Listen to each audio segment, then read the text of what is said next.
Hi everyone, welcome back to my channel. ಇವತ್ತು ಆಯುಧ ಪೂಜೆ ದಿನ. ನಾನು ಅರೌಂಡ್ 7:30 ಅನ್ನಂಗೆ ಇದ್ದೆ. ಏನಂತ ಅಂದರೆ ನನ್ನ ಪಾಪು ನೆನ್ನೆ 2 ಗಂಟೆ ತನಕ ಮಲ್ಕೊಂಡಿರಲಿಲ್ಲ. ಸೊ ನಾವು ಅರ್ಲಿ ಮಾರ್ನಿಂಗ್ ಎದ್ದು ಪೂಜೆ ಮಾಡೋ ಥರ ಏನಿರಲಿಲ್ಲ. ಅದು ತುಂಬ ಕಷ್ಟ ಆಗ್ತಿತ್ತು. ನೋಡಿ, ನನ್ನ ಕ್ಯೂಟ್ ಬೇಬಿ ಇನ್ನೂ ಮಲ್ಕೊಂಡಿದ್ದಾನೆ.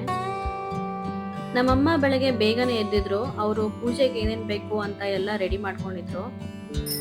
ನನ್ನ ತಂಗಿ ಮತ್ತು ನಮ್ಮ ಬಾವ ಹೋಗಿ ನಮ್ಮದು 2 ಟೂ ವೀಲರ್ ಇತ್ತಲ್ಲ, ಅದಕ್ಕೆ ಪೂಜೆ ಮಾಡಿ ಮುಗಿಸಿದ್ರು. ಅವ್ರದ್ದು ಕಾರ್ಗೆ ಅವರು ಬ್ಯಾಂಗ್ಳೂರಲ್ಲೇ ಪೂಜೆ ಮಾಡ್ಕೊಂಡು ಬಂದಿದ್ರು. ಸೊ ಅದೇನು ಪೂಜೆ ಮಾಡಲಿಲ್ಲ ಇವಾಗ. ನಾನು ಎದ್ದು ಸ್ನಾನ ಮಾಡ್ಕೊಂಡು ಬಂದು ಪಪಾಯ ತಿಂದೆ ಸ್ವಲ್ಪ. ಆ್ಯಕ್ಚುಲಿ ಡೆಲಿವರಿ ಆದಮೇಲೆ ನಾನು ಇದೇ ಫಸ್ಟ್ ಟೈಮ್ ಪಪಾಯ ತಿಂತಾ ಇರೋದು. ಗಾಡಿಗೆಲ್ಲ ಪೂಜೆ ಮಾಡಿ ಮುಗಿಸಾದ್ಮೇಲೆ ಮನೆ ಒಳಗಡೆ ಇರೋ ವಸ್ತುಗಳಿಗೆ ನಾವು ಪೂಜೆ ಮಾಡೋಕ್ಕೆ ಸ್ಟಾರ್ಟ್ ಮಾಡಿದ್ವಿ. ಇದು ನೋಡಿ, ಇದೊಂದು ಸಿಂಪಲ್ ಟ್ರಿಕ್ ಅಂತಲೇ ಹೇಳ್ಬೋದು. ನಾವು ಇಯರ್ಬಡ್ಸ್ ಯೂಸ್ ಮಾಡ್ತೀವಲ್ಲ, ಆ ಇಯರ್ಬಡ್ಸಿಂದ ವಿಭೂತಿ ಹಾಕಿದ್ರೆ ತುಂಬ ನೀಟಾಗಿ ಬರುತ್ತೆ. ಅವರು ವಿಭೂತಿ ಹಾಕೊಂಡು ಹೋಗ್ತಾ ಇದ್ರು ನಮ್ಮೆಲ್ಲ ಎಲೆಕ್ಟ್ರಾನಿಕ್ಸ್ಗೂ. ಸೊ ನನ್ನ ತಂಗಿ ಅದಕ್ಕೆ ಕುಂಕುಮ ಅರಿಶಿನ ಎಲ್ಲ ಹಾಕ್ತಾ ಇದ್ಲು. ಮನೇಲಿ ಸಾಮಾನ್ಯವಾಗಿ ಇರುತ್ತಲ್ಲ, fridge, washing machine, dish washer, ಆ ಥರದಕ್ಕೆಲ್ಲ ನಾವು ಪೂಜೆ ಮಾಡ್ಕೊಂಡು ಬರೋಕ್ಕೆ ಸ್ಟಾರ್ಟ್ ಮಾಡಿದ್ವಿ. ಇದು ನೋಡಿ, ನನ್ನದು ಸ್ಟಡಿ ಟೇಬಲ್ಲು.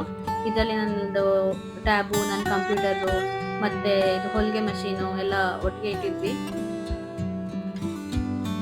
ಇಲ್ಲಿ ನಾನು ಯೂಸ್ ಮಾಡೋ ಚಾರ್ಜರು ಮತ್ತು ಮೈಕ್ ಕೂಡ ಇಟ್ಟಿದ್ದೆ ಪೂಜೆ ಮಾಡೋಕ್ಕೆ. ಇದಕ್ಕೆಲ್ಲ ವಿಭೂತಿ ಹಾಕಿ, ಕುಂಕುಮ ಹಾಕಿ, ಹೂಗಳನ್ನ ಇಟ್ಕೊಂಡು ಮತ್ತು ಗಂಧದ ಕಡ್ಡಿ, ಆರತಿ ಎಲ್ಲ ಮಾಡೋಷ್ಟೊತ್ತಿಗೆ ಅರೌಂಡ್ 30 to 40 ಮಿನಿಟ್ಸ್ ಆಯಿತು. ಆಯುಧ ಪೂಜೆ ಅಂದರೆ ಹಳೆ ಕಾಲದಲ್ಲಿ ಮಚ್ಚು, ಚಾಕು ಇದನ್ನೆಲ್ಲ ಇಟ್ಟು ಪೂಜೆ ಮಾಡ್ತಿದ್ರು. ಇವಾಗ ಜಾಸ್ತಿ ಎಲೆಕ್ಟ್ರಾನಿಕ್ಸ್ ಆಗ್ತಿದೆ.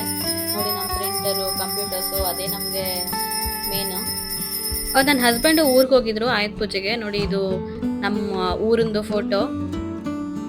ಈಗ ಟೈಮ್ ಒಂದು 10:45, 11 ಗಂಟೆ ಆಗಿಬಿಟ್ಟಿದೆ. ಎಲ್ಲ ಪೂಜೆ ಮುಗಿಸಿ ನಾವು ತಿಂಡಿ ತಿನ್ನೋ ಅಷ್ಟೊತ್ತಿಗೆ ಸ್ವಲ್ಪ ಲೇಟ್ ಆಗಿದೆ ಇವತ್ತು. ಇದಕ್ಕೆ ಕಡಲೆನೂ ಹಾಕಿಲ್ಲ. ಸೊ ಇದು ಸ್ವೀಟ್ ಚಟ್ನಿಗೆ ಕಡಲೆ, ಏಲಕ್ಕಿ ಮತ್ತು ಬೆಲ್ಲ, ಕಾಯಿ. ಇದಕ್ಕೆ ಸ್ವಲ್ಪ ನೀರು ಹಾಕೋತಾ ಇದ್ದೀವಿ. ನೀರು ಹಾಕ್ಕೊಂಡಾಗ ಕಂಪ್ಲೀಟಾಗಿ ನೈಸಾಗಿ ಮಿಕ್ಸಿ ಆಗುತ್ತೆ. ಇವಾಗ ಗ್ರೈಂಡ್ ಆಗುತ್ತೆ ನೋಡಿ.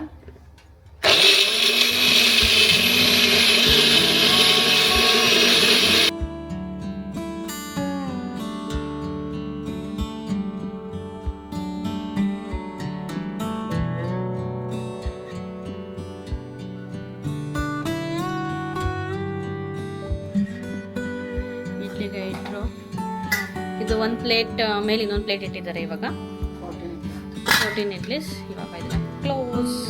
ಎಲ್ಲರಿಗೂ ಈಗ ಇಡ್ಲಿ ಬಿಟ್ಕೊಂಡು ಆಗಿದೆ. ಈಗ ನಾನು ಒಂದು ಪ್ಲೇಟಲ್ಲಿ ಏನು ಮಾಡ್ತಾ ಇದ್ದೀನಿ ಅಂತಂದರೆ, ನನಗೋಸ್ಕರ ಇಲ್ಲಿ ಇಡ್ಲಿ ಮೇಲೆ ನಾನು ವಾದಕ್ಕಿ ಅಂತಾರಲ್ಲ ಅಥವಾ ಅಜ್ವೈನ್ ಅಂತಾರಲ್ಲ, ನಾನು ಅದನ್ನು ಹಾಕೋತಾ ಇದ್ದೀನಿ.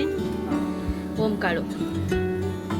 ಇದು ಪೋಸ್ಟ್ ಪಾರ್ಟಮಲ್ಲಿ ಇದನ್ನು ತಿಂದರೆ ತುಂಬ ಒಳ್ಳೆಯದು ಅಂತ ಹೇಳ್ತಾರೆ, ಅದಕ್ಕೆ.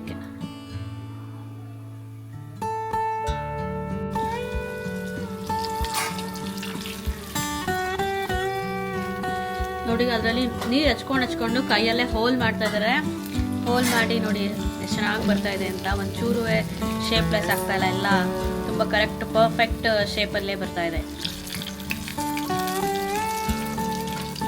ನೋಡಿ. ಇವಾಗ ಇದನ್ನು ಆಗಿಲ್ಲ, ಇದು ಗೋಲ್ಡನ್ ಬ್ರೌನ್ ಬರಬೇಕು, ಅಲ್ಲಿವರೆಗೂ ನಾವು ಇದನ್ನು ಫ್ರೈ ಮಾಡಬೇಕು. ನೋಡಿ, ಇದು ಹಿಟ್ಟು ನೋಡಿ, ಈ ಥರ ಕನ್ಸಿಸ್ಟೆನ್ಸಿಯಲ್ಲಿ ಇರಬೇಕು ನೋಡಿ. ನೋಡಿ ಎಷ್ಟು ಚೆನ್ನಾಗಿ ಗೋಲ್ಡನ್ ಬ್ರೌನ್ ಬಂದಿದೆ.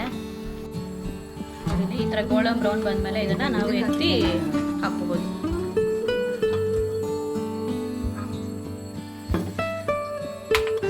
ನೋಡಿ ಎಷ್ಟು ಕ್ರಿಸ್ಪಿಯಾಗಿ ಬಂದಿದೆ.